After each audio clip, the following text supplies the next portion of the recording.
hindisaha helitaanka dayr adag oo ka waaba walaaca ku gadaaman badqabka dalalkooda iyo cabsida laga qabo ruushka awgeed waxay soo dedejisay in labada dal ee waqooyiga qaaradda Yurub ku yaala Sweden iyo Finland ay u dedegaan doonistooda ku aadan helitaanka xubinnimada isbahaysiga difaaca ee NATO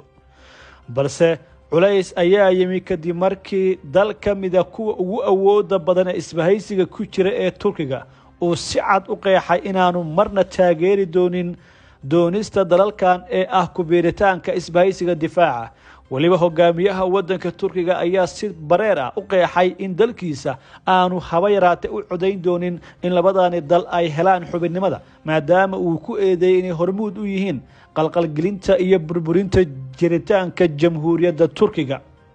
hadda wali wadamadani way halgamayaan balse waxaa soo baxaya dhaawac kale kadib markii dalkii labaad oo ka tirsan gaashaanbuurta NATO uu isagana si cad uga hor yimid inuu ogolaado xubinnimada Sweden iyo Finland ee isbahaysiga difaaca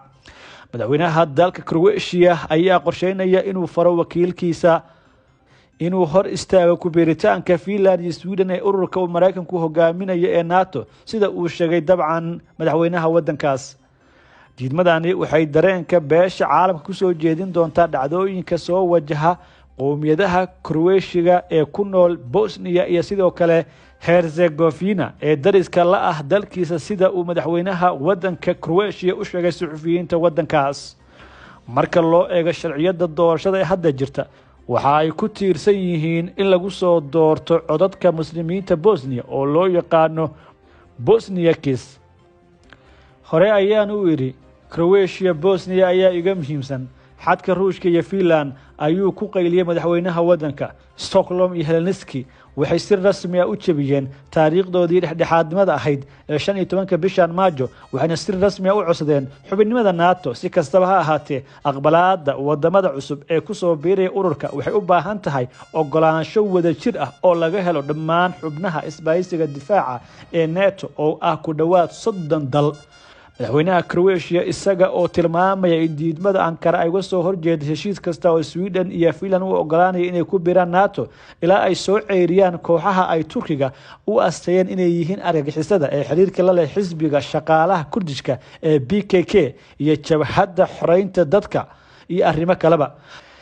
dhinaca kale Mareykanka ayaa si cad u muujinaya inuu barbar istaag muuqda u muujinayo dalalkani madaxweynaha wadanka Mareykanka oo ay hareerihiisa taagan yihiin madaxweynaha dalka Finland iyo haweeneyda ra'iisul wasaaraha ka dalka Sweden ayaa si cad mar kale u qeexay sida Mareykanka uu u taageerayo qorshaha helitaanka dalalkani inay ku biiraan isbahaysiga difaaca ee NATO isaga oo ka hadlaya mudnaanta muhiimadda waxtarka iyo dalalkani waxay uga dhigan tahay madaxweynaha wadanka Mareykanka waxa uu yiri Sweden and Finland have strong democratic institutions, strong militaries, and strong and transparent economies.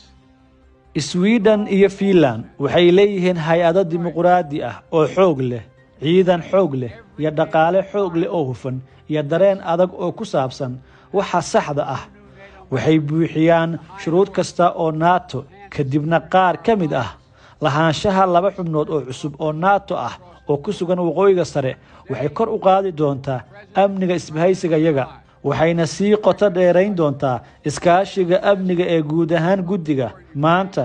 madaxweynaha Finland ra'iisul wasaaraha Sweden iyo aniga waxaan si wanaagsan uga wada hadalnay ku biirista NATO dagaalka Ukraine iyo xoojinta amnigeena laakiin wada sheekaysiga yagu maanta ka hor si wanaagsan ayuu u bilaabmay madaxweyne Niinisto iyo aniga waxaan wada hadalnay bishii December ee la soo dhaafay iyo mar kale bishii January iyo toddobaadadii ka horeeyay ee uu Ruushku si aan xaq ahayn oo aan loo meeldayn u weeraray Ukraine bishii March madaxweynuhu wuxuu yimi aqalka cad si uu u arko si aan uga wada hadalno khilaafkan naxariis darrada ah iyo dilaaca kaas oo sababay Yurub intaan ku wada jirnay xafiiska aqalka cad ayaanu telefoonka qabanay waxa aan wacnay ra'iisul wasaaraha saddexdayadaba waanu wada hadalnay waxaan mar kale wada hadalnay asbuucii hore markii aan ku casuumay inay maanta yimaadaan aqalka cad waxaan wada tashi dhow ka yeelanay marxalad kasta iyadoo Sweden iyo Finland ay go'aansadeen maantana waxaan ku hanweynahay inaan u xaqiijiyo inay si buuxda wadarta dhammaystiran u haystaan taageerada Mareykanka.